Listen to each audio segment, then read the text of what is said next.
It all started during what was supposed to be a routine hearing on state-level ethics and executive accountability, but the moment Representative Jasmine Crockett walked into the room, there was a shift in energy, sharp, focused, and fearless. Seated at the center of the chamber, South Dakota Governor Kristi Noem was poised with her typical confidence, perhaps expecting the same political softball questions she'd grown accustomed to. But what she was about to face was not a question, it was a reckoning. Jasmine Crockett, known for her brilliant legal mind, her surgical cross-examinations, and her unapologetic advocacy for truth, wasn't interested in formalities. She came to dismantle deception brick by brick. Crockett opened with an unnerving calm, flipping through a stack of documents with methodical precision. "Governor Noem," she began, "we're here because your recent actions have raised serious questions about your use of power, your ethical standards, and your judgment. So let's not waste time on pleasantries." The room went quiet. Cameras zoomed in. Crockett's voice, though composed, carried an edge that promised no mercy. She laid out evidence of conflicts of interest involving state contracts awarded to personal associates, misuse of public funds for travel, and perhaps most damning, the now infamous incident involving a personal favor granted to her daughter during a real estate licensing dispute. Noem's expression froze. "You've repeatedly called yourself a patriot, Governor," Crockett said, eyes locked on Noem. "Yet you've weaponized your office for personal gain while turning a blind eye to the people who elected you. Tell me, do you define patriotism as self-service under the disguise of public duty?" Noem tried to interrupt, but Crockett raised her hand. "Please. You'll get your turn. Right now, the people are speaking through me." The chamber stirred with murmurs of astonishment. Noem, caught off guard, began fumbling through a rehearsed response about how her decisions were made in the best interests of South Dakota. Crockett didn't let her finish. "In the best interests?" Crockett repeated, her voice rising ever so slightly. "Let's talk about interests. While your daughter was fast-tracked through bureaucracy, how many young professionals waited months, years, for the same licenses? While you use state funds to promote your personal brand at CPAC and other partisan events, how many rural hospitals in your state were begging for funding? You talk about law and order, but your record reeks of selective privilege. What law? What order?" Noem tried again to speak, her voice tense, but Crockett cut through the attempt like a hot knife through butter. "Governor, I have practiced law for years. I know the dance. But this isn't a courtroom, and I'm not playing defense for the truth. I'm prosecuting lies." Her tone sharpened, and she pulled out an email chain, previously unreleased, showing coordinated communications between Noem's office and campaign donors regarding policy proposals that seemed tailor-made to benefit specific industries. "You said this legislation was for farmers. Which ones? The ones who donated to your campaign, or the ones who've been foreclosed on because your policies did nothing for their real struggles?" Noem sat in stunned silence. She had no answers. Not one. Crockett leaned in. "See, the thing about power is, it reveals you. You can't hide behind speeches or sound bites in front of facts. You can't fake character when it's being dissected in real time. And Governor, your silence speaks louder than any flag you've ever wrapped yourself in." Her words hit like hammer blows. Members of the committee glanced at each other, clearly rattled by the spectacle. By this point, even conservative commentators watching the live stream couldn't deny the raw force of what was happening. Crockett wasn't grandstanding. She wasn't performing. She was exposing, peeling back the polished veneer of Kristi Noem's public persona and revealing the entitlement, the self-interest, and the manipulation behind it. She didn't shout. She didn't insult. She simply asked the questions Noem couldn't answer and let the silence do the rest. Crockett brought up the COVID-era decisions Noem made that left her state with one of the highest per capita death rates at the time. You refused to mandate masks. You dismissed public health guidance. And you boasted about freedom as lives were being lost. Do you consider that leadership, Governor, or negligence dressed up as ideology? Again, Noem faltered. Her words stumbled. She began citing personal responsibility and the right to choose. But Crockett was ready.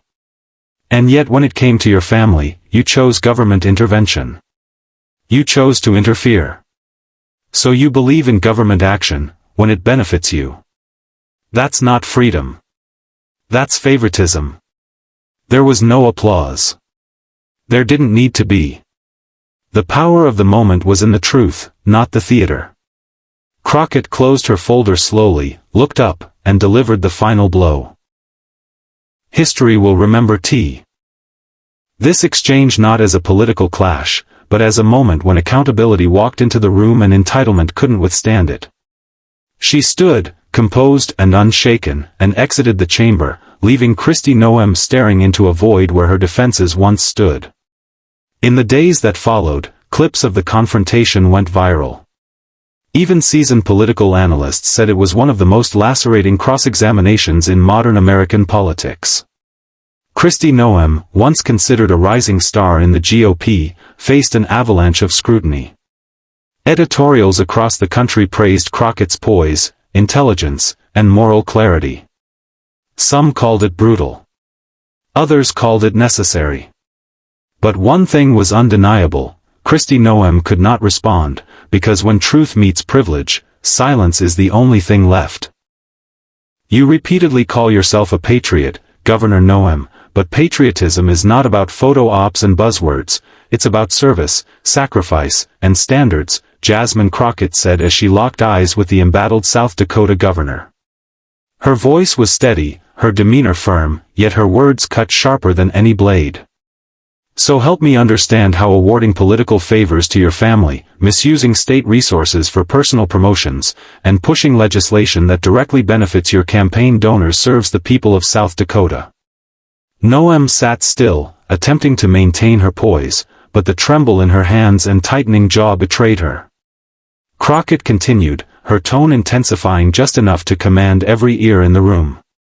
You claim to stand for law and order, and yet your own behavior suggests you believe you are the exception to both. You fast-tracked your daughter's license after a denial that any regular citizen would have to accept and move on from. Was that your definition of fair governance? Of accountability? As the governor's legal team shuffled behind her, Crockett held up a printed email chain, one showing that Noem's office had coordinated policy drafts with private industry lobbyists whose companies just so happened to be major donors to her last two campaigns. These are not coincidences, Governor. These are patterns, of entitlement, of personal gain, and of deliberate misrepresentation to your constituents. A gasp rippled through the chamber, but Crockett didn't break her stride. I've spent years fighting for those who don't get to sit behind marble podiums and deflect the truth. And I am telling you right now, there are mothers in your state who are still waiting on unemployment benefits from last year, while you took taxpayer-funded trips to out-of-state conferences to boost your national profile.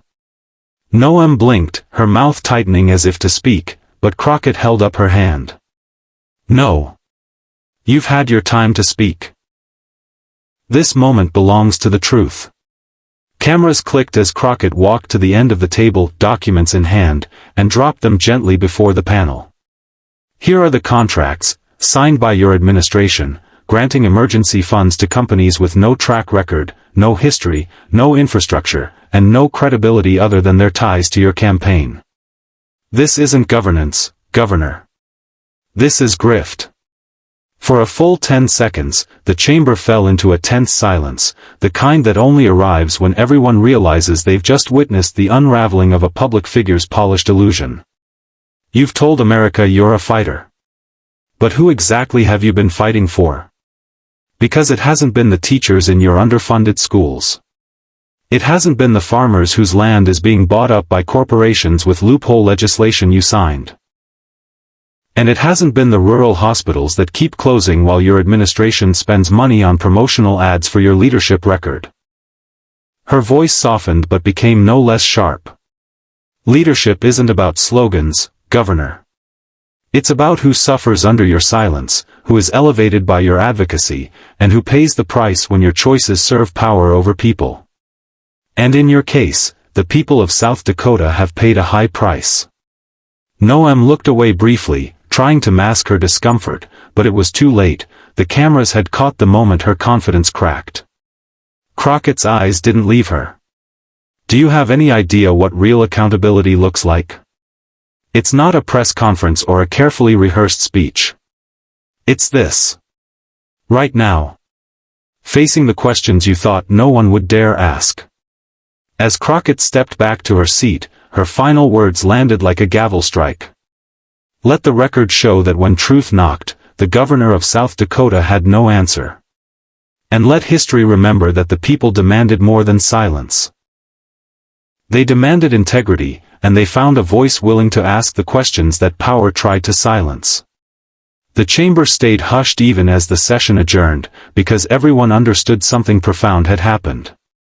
In a world so often dulled by political theater and empty deflections, they had witnessed a rare moment of clarity, of confrontation without chaos, of truth without apology. Jasmine Crockett had not just grilled Kristi Noem, she had stripped away every layer of deflection and left only the uncomfortable truth behind.